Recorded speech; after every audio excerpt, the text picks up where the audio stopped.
Ready start. मानव तस्करी की आशंका की वजह से फ्रांस में रोके गए विमान के यात्री भारत पहुंच गए, मगर इस समूचे घटनाक्रम की जितनी परतें सामने आई हैं वे सोचने पर मजबूर करती हैं कि अमूमन सामान्य दिखती दुनिया में बहुत सारे लोग किस तरह की जटिलताओं से गुजरते हैं। संयुक्त अरब अमीरात से अमेरिका के निकारागुआ जा रहे विमान में अगर मानव तस्करी की आशंका नहीं पैदा होती तो शायद इससे जुड़े पहलू या तो दबे रह जाते या फिर वैध अवैध की आम घटनाओं में शुमार होते। गौरतलब है कि कुछ दिन पहले निकारागुआ जाने वाली रोमानियाई कंपनी के एक विमान ने 303 यात्रियों को लेकर दुबई से उड़ान भरी थी।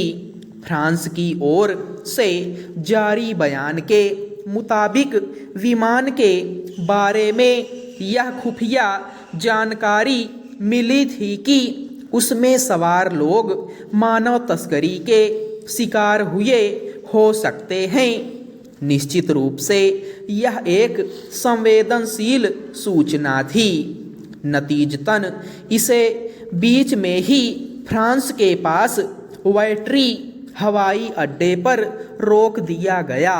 उसमें 2 लोगों को संदिग्ध मानकर उनसे पूछताछ की गई और 4 दिन तक वहां रखे जाने के बाद आखिर उनमें से 276 यात्रियों को भारत भेज दिया गया। 2 नाबालिगों सहित 25 ने फ्रांस में ही शरण मांगी। वैश्विक स्तर पर जैसे हालात बन रहे हैं, बहुस्तरीय आशंकाएं उभर रही हैं।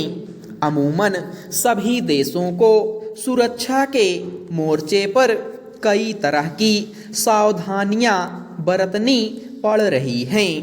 उसमें किसी आशंका के आधार पर विमान को रोके जाने और यात्रियों को भारत भेजे जाने की वजह समझी जा सकती है, मगर इसमें यह ध्यान रखने की ज़रूरत है कि किसी भी विमान के जरिए एक से दूसरे देश की यात्रा करना आसान नहीं होता और इसके लिए किसी यात्री को पहचान से लेकर कारण और अवधि तक के कई स्तर पर सूक्ष्म जांच प्रक्रियाओं से गुजरना पड़ता है।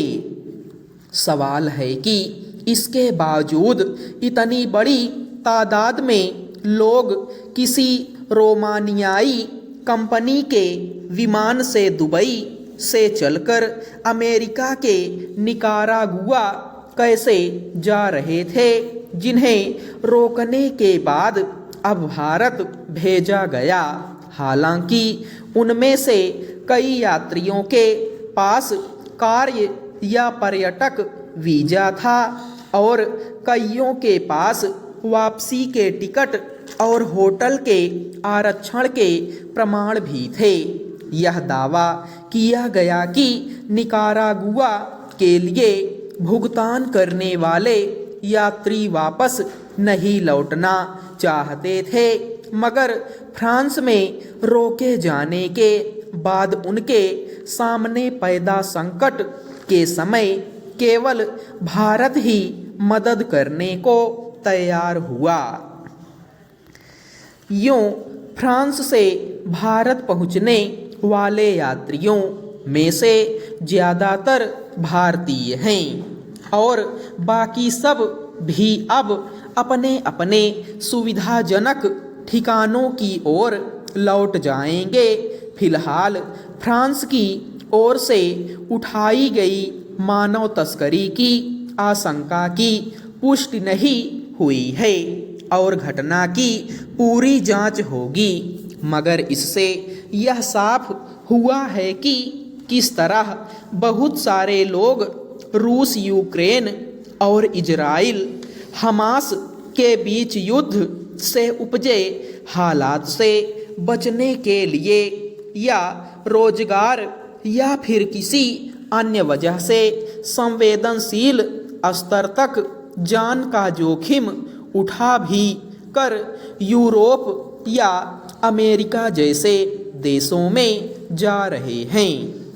हालांकि उनमें कुछ लोग समूची कानूनी प्रक्रिया का पालन करके वहां जाते हैं, लेकिन ऐसे मामले भी सामने आते रहे हैं जिनमें कई अवैध तरीके से भी कनाडा और अमेरिका जाते हैं। अमेरिका में शरण मांगने वालों के लिए निकारागुआ एक चर्चित जगह बन गई है। जाहिर है इस समूची घटना के कई ऐसे पहलू हैं जिन पर मानवीय दृष्टि से विचार करना जरूरी है, तो अंतर्राष्ट्रीय स्तर पर पैदा होते जटिल हालात में देशों के लिए सावधानी बरतना भी वक्त का तकाजा है।